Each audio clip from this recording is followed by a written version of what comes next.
freezer paper foundation piecing, I print my templates out on both regular paper and on freezer paper. If my printer has trouble picking up the freezer paper because of the slickness, I'll just put a couple strips of tape up the top and tape a regular piece of paper to the back, and that gives the printer something to grab. And also when you're doing freezer paper foundation piecing, you also need a piece of thin cardboard and a 1/4 inch ruler. Those are really big helps. The next step is to cut away all the excess background fabric on the pieces so that you're left with each little individual piece. On this side I have my paper templates. We're going to further cut those down so that we can use them to cut the correct size of fabric pieces to use. And on this side I have my freezer paper foundation pieces, and we're going to leave those intact and leave them alone, set them aside for right now. I'm using the F unit as an example. Over here on the left I have my freezer paper foundation piece all intact, and I've taken the paper unit and cut it apart so that I can use these to make the proper sized fabric pieces. I've used my paper templates to cut out fabric pieces to size, giving them a generous seam allowance. I like to do that so that I can have a little bit more just in case things shift. Also note that when you're cutting out a print, that your template is the readable side up and it sits against the wrong side of the fabric so that your print side is down. That will give you the correct orientation on your finished block. The next step is to prepare the freezer paper foundation piece. We're going to use that piece of cardboard from earlier and place it with the line against an edge and fold back the freezer paper, making a nice crisp line. I'm going to do that there. Following the sequence of numbering on the freezer paper, we're going to first iron down piece F1, making sure that we have a good 1/4 inch seam allowance at the line. You can kind of see it through there. I'm going to go ahead and press that. It doesn't need much of a press, just enough to adhere it. Make sure that that still is folded nice and crisp. And then we'll add F2. Alright, I know that F2 goes next. And there it is. But right now, it is on the wrong side of the fabric. So we're going to peel this off. I know that this edge goes with this one. I'm going to turn it over and slide this over this way. I'm going to line it up and take it to the sewing machine. To stitch these two together, you just stitch along the fold line of the freezer paper. Let's go ahead and do that.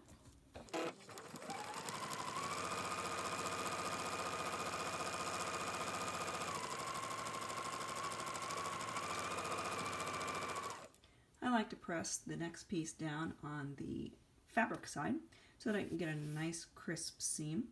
Now, there is one beautiful thing about freezer paper foundation piecing.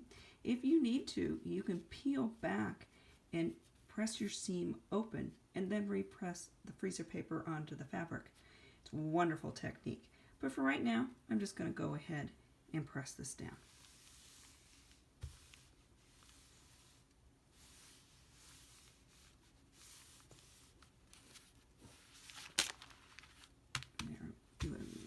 A little bit on this side since I didn't get that corner.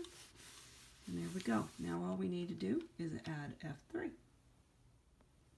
Before we add F3, we're going to need to go back and refold that line, peel it away from the freezer paper. We're going to have to give it a little trim, keeping that bit of cardboard in there as a nice little edge butt. You can use the 1/4 inch ruler and put it right up against there. It has that little notch in it, if you can see that. And that can sit right up against there. And we'll trim a 1/4 inch seam along that spot. And we're ready to add F3. Now I know F3 goes this way, so we will turn it over. Of course, course, it doesn't matter, but that's the way I cut the piece. We'll line them up and take them to the machine again. All right, once again, we're going to sew along the edge of the freezer paper, trying not to go into it. If we do, we'll just take out those stitches and restart again.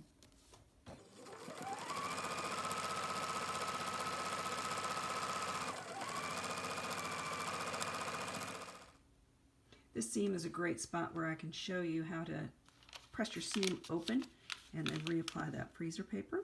So we're going to go ahead and do that. Get that seam to open up.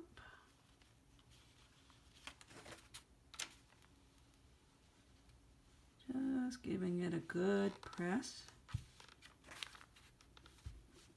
And then I can lay my freezer paper back down and repress. We'll have a look at the front. And you can see a difference between a seam that's been pressed open and a seam that has an edge. Depends which way you need to do it. I'm going to go ahead and press the first parts of each piece onto the next units. Got a lot of ones here that are the background fabric, so we're just going to go ahead and press those down.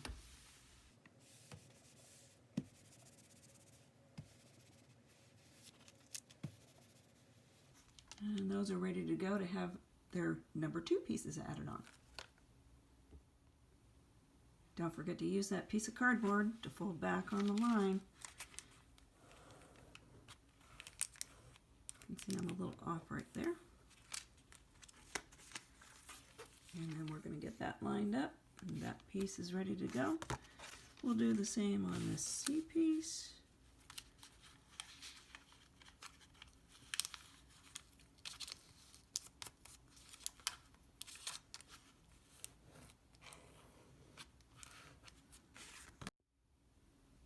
Alright, I've stitched the part 2s to units A, B, and C. So we're just going to go ahead and give them a little press and get them onto that freezer paper, make them nice and secure. Nice and stable. That's the thing that I like about freezer paper piecing. It makes your pieces, especially when you're working with these really large pieces, nice and stable. So there's A. We'll give that a trim in a minute. Get this one.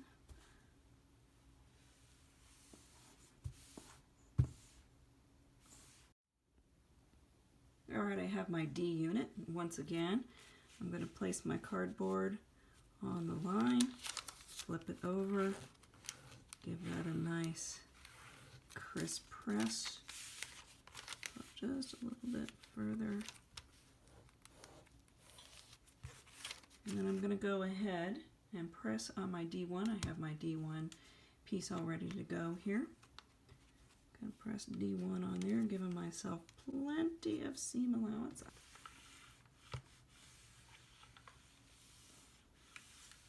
There we go. All right. Then we'll add in D2. D2 goes like there. And we'll give that a stitch. Once again, make sure that you're stitching in the seam allowance so that those seam allowances are secure, and stitch right up against that freezer paper.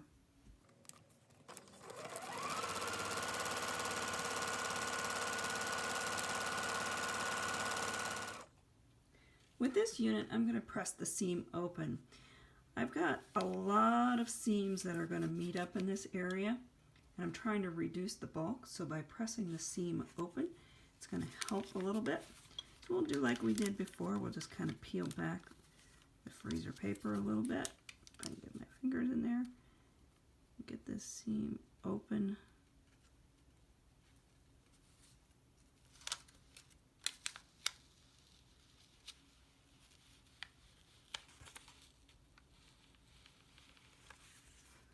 Go from the other direction, make sure that I've got that. There we go. Good press. I'm going to lay that back down. Give it a good press. There we go. I like that. Looks good. We're going to go ahead and trim all the pieces now so we can get them assembled. I'm going to go ahead and trim this D unit with 1/4 inch seam allowance, which is this outer line right here.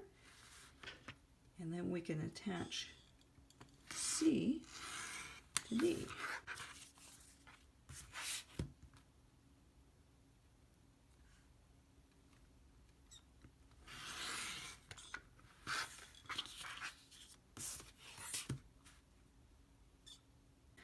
Now C, this is the bottom of the block. I'm not going to trim that just yet. I'm going to wait until final trimming of the block to size.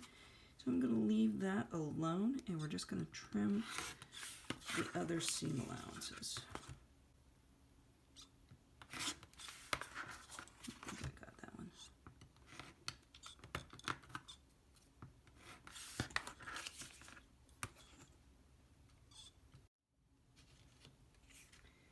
The C and D unit go together like so. And once again, we're going to use our piece of cardboard and fold back this seam. Make sure we give it a nice crisp edge. Do the same with this one.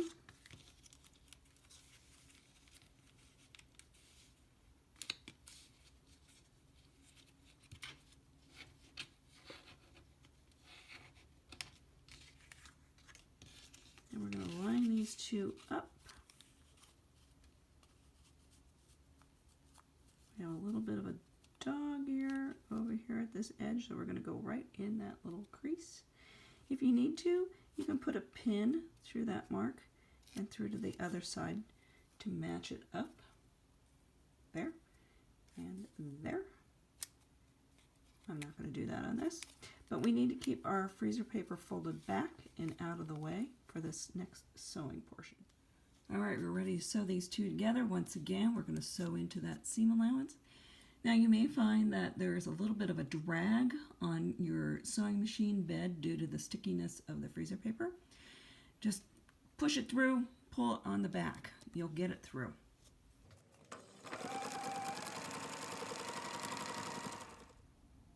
There's my completed seam.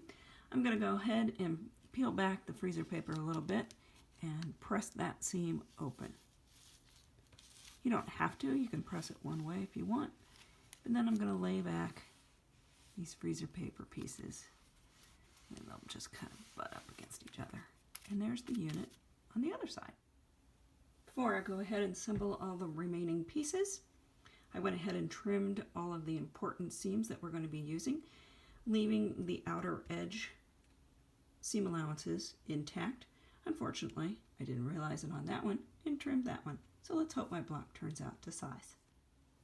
I folded back the freezer paper on these two pieces that are next because they're A and B. And I'm going to put a pin in this spot to match these two lines because that's what needs to line up. These two do not match up in this pattern, so don't worry about those two. Before I take this A and B unit to the sewing machine, I want to show you that I've lined up those two seams, actually the edges, block edges, at the ends, not going through the freezer paper because I want that folded back. And I want my pin to remain straight. And then further up the seam allowance, I put pins in perpendicular to the seam and not through the paper so they don't warp that either. And that should make it all nice and set, ready to go for stitching at the machine.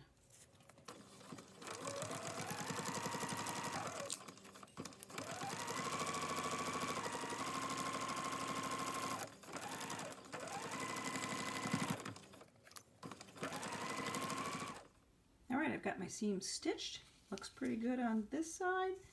On this side, I did go into the paper just a little bit, but that's okay. That's very minor. Not that bad. So once again, I'm going to open it up, and this time I am going to press this seam open because once again, I've got a lot that's going to be meeting up in that top tip.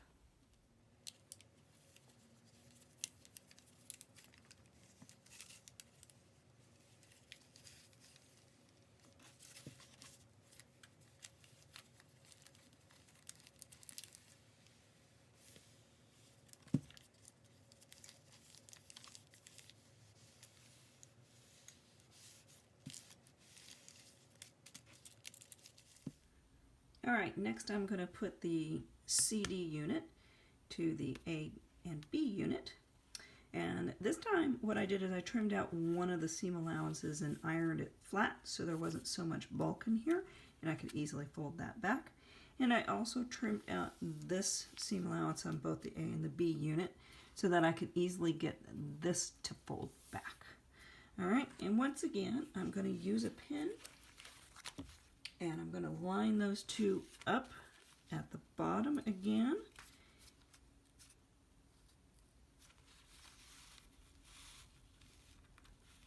Let's see, where is that point? Is it about there? Yes. Okay, so we'll get our pin nice standing straight. There, that's perfect. We'll hold that and we'll get another pin and a seam allowance.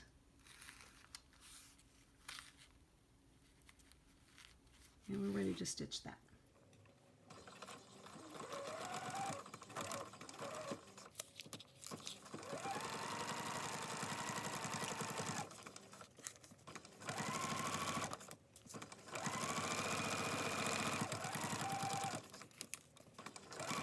Alright, this side of the unit looks really good, but I could hear on the other side in stitching that I was hitting the paper. I'm going to let it go. I don't think it's going to be that crucial. It's not that big. But at this point, I can pretty much remove the A unit, and I've got this line pretty well lined up. So I'm going to go ahead and remove the A paper, and then we will continue on with attaching E and F. Alright, I have the seam allowances folded back on both the E unit and the B unit, and are ready to match up. And this one, the match point is that little point there, this one, and this point here. You see, this sits along the side here. So I'll get that matched up and get it stitched up. For this joining up here at the point, I pulled some of the freezer paper away so that I could make sure that it was not going to get caught in my seam. And then I'm just going to go ahead and get this stitched.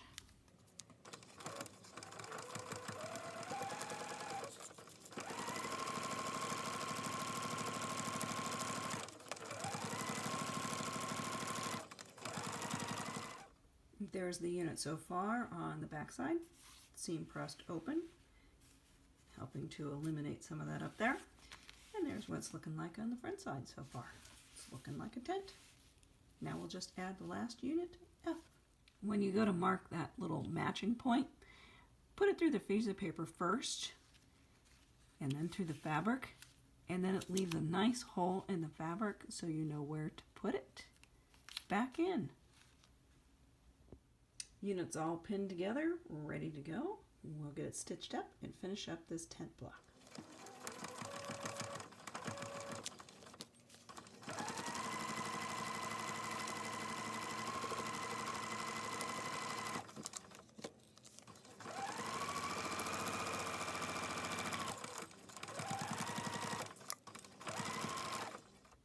Doing one last press, opening up that seam, pulling back the freezer paper, and then we'll have the big reveal on the front, and we'll get the rest of the block trimmed up to size.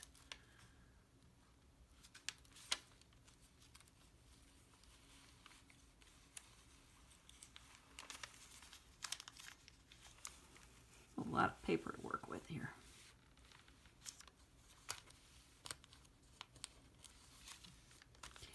Stick that back down. It's there when we need to trim it. Everything lined up really nicely along the bottom here. That looks pretty darn good. Pretty happy with that. Alright, let's have a look at the front side. There. Look at that tent. Isn't that cute? Alright, we'll do the final trimming and take off the paper. Alright, I've done a little bit of preliminary lining up on this, and I know I've got a little short edge over here, and I wish I had not trimmed that earlier. Wish I would have left that fabric there. but it looks pretty good. Otherwise, I'm going to go ahead and trim along the top.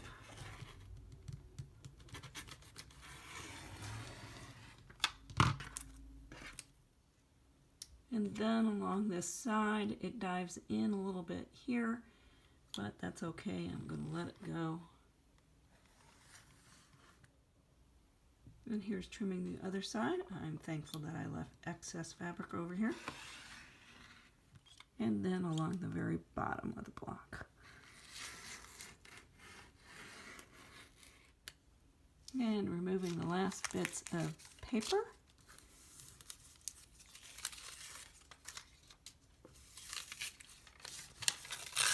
Oh, look at that. E got caught in the seam. No wonder that was a little short on that side. I'll pull that out later. All right, that looks pretty good and pretty flat. We can trim off that little tail, just like that. And let's have a look. There's our block. Yay! Now, when you go to sew this in, this is your 1/4 inch seam allowance. So the tint should come right up to the top, just like that. And there it is. Enjoy.